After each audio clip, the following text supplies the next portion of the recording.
And the greatest miracle that Allah subhanahu wa ta'ala has given any messenger is what? As Muslims believe the greatest miracle is the Quran. Two quick stories. The first one is of a man, Tufail bin Amr al-Dawsi. He was a man, he was the leader of his tribe, one of the greatest poets of Arabia. This is before he became Muslim. In the early days of Islam, very few followers. He was coming to the Kaaba, to Mecca, to pay his tributes.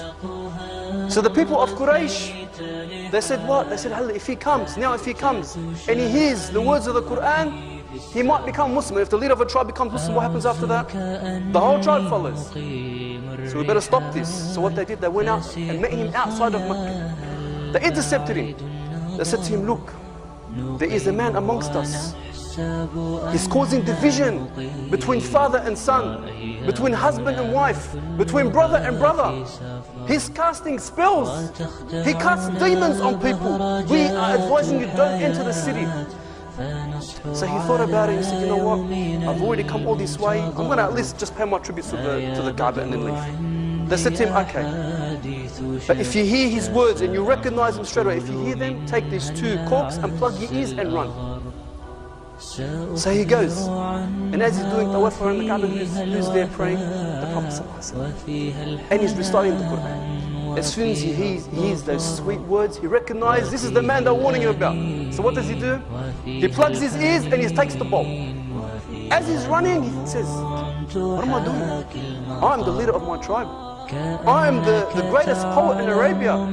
These words are going to affect me. I can take this. He unplugs his ears. He walks back. He hears the words of the Quran. He takes the shahada and becomes. And that's how we know this story, because he tells us. Second story. Three of the greatest enemies of Islam in the early days. Akhnas bin Shuraik, Abu Sufyan and Abu Jahl. They would sneak in the middle of the night and put their ears on the doors of the Prophet ﷺ just to hear the words of the Quran. And they would sneak back as morning would arrive, so no one would see them. The first night, they all bumped into each other. They didn't know the other one was there. So the first one to the other one goes, what are you doing? What are you doing? They all knew what they were doing. So they swore they would never return. The second night, the same thing happens. So that again they swear they will never return. The third night, the same thing happens. So this time they swear by their mums, by their children, by the work, they will never return, and they don't return. But Al-Akhnas, he's curious. He comes to Abu Sufyan and he says to him, now we've been listening for the last 3 nights. What do you think? Abu Sufyan says, it's the truth. What else can it be? It's interesting. Let's ask Abu Jahl. Abu Jahl has been listening too, hasn't he? We'll ask Abu Jahl as well. So they go to Abu Jahl. They say to him, what do you think? He says, it's the truth. Abu Jahl says, it's the truth. And then he says, but he is from Banu Hashim. And we are from Bani Amir. Whenever they do something, we match it. They give charity, we give charity. They show generosity, we match it. They show bravery on the battlefield, we match it. But when one of them claims this, we can never match it, and they've won forever. So we'll never accept it. SubhanAllah, Brother Rami at the beginning of Ramadan, he mentioned a story of when the Prophet ﷺ was reciting Quran. And the kuffar themselves and the believers, when he came to a verse of prostration, everyone prostrated. One of the beauty of the Quran is the precision. The way Allah subhanahu wa ta'ala, He uses His words calculated. It cannot be from a human being. And you don't have to be an Arab to understand these examples. So 2 quick examples. The first one, Allah subhanahu wa ta'ala says, مَا جَعَلَ اللَّهُ لِرَجُلٍ مِنْ قَلْبَيْنِ فِي جَوْفِهِ. Allah subhanahu wa ta'ala says that He is not placed in the body of any man 2 hearts. What's the word for man here in Arabic? Rajul. What does rajul mean? Man. Can it mean woman? No. Man. Rajul means man. It's male only. He was not placed in the body of any man 2 hearts.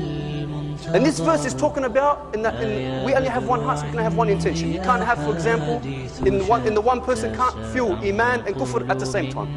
He can't have certainty and doubt at the same time. It's either one or the other. You only have 1 heart. But even if we take it literally, say we take it literally, can a man have 2 hearts in his body? No. But why did Allah specify man? Why didn't it say nas? Why didn't it say mankind, human beings in general? Why did it specify man? A woman Can she have 2 hearts in her body? She's pregnant. How many hearts does she have in her body? Look at the precision. Allah subhanahu wa ta'ala calculated the words. Another quick example. Allah subhanahu wa ta'ala tells us a story about Shu'aib.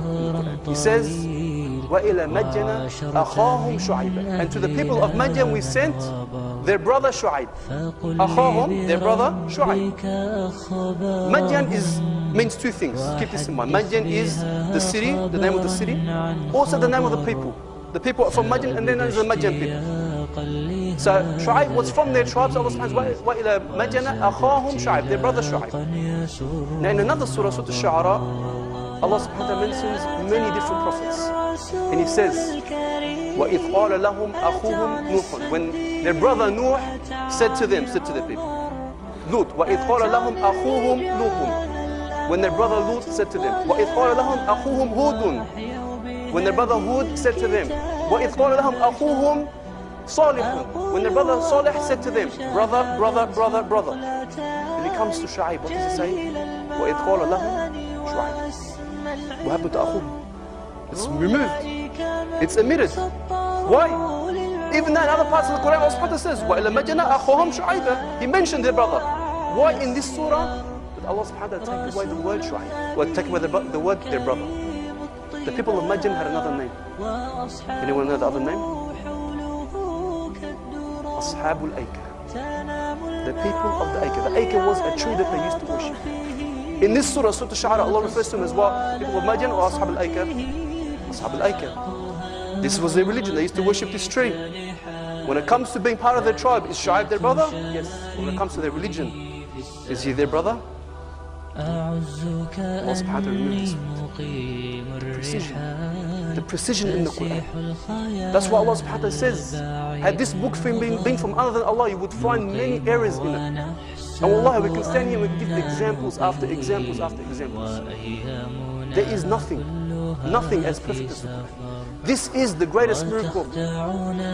Every other miracle was for one generation, except the Quran. When an atheist comes to a Muslim, he says to him, when the atheist comes to a Christian, he says to him, do you really believe Jesus raised a man from the dead? And the Christian says yes. Because why? Did you see it? Is it someone recorded? Is it on YouTube? Where is it? Because no, I believe it. It's in my heart. That's what he can say. When he comes to the Muslim, and he says to him, do you really believe an angel came and spoke to you? Yes, prove it. Let's come to the Quran and I'll show you. Let's study the Quran and I'll show you how. See this part? Let me show you how. This is what we're missing. This is what we need to know. Let me show you how. Let me show you how every verse in the Quran is. This is what we need to know. لن تغيبي يا منارا بلغ الكون مدى لن تغيبي يا منارا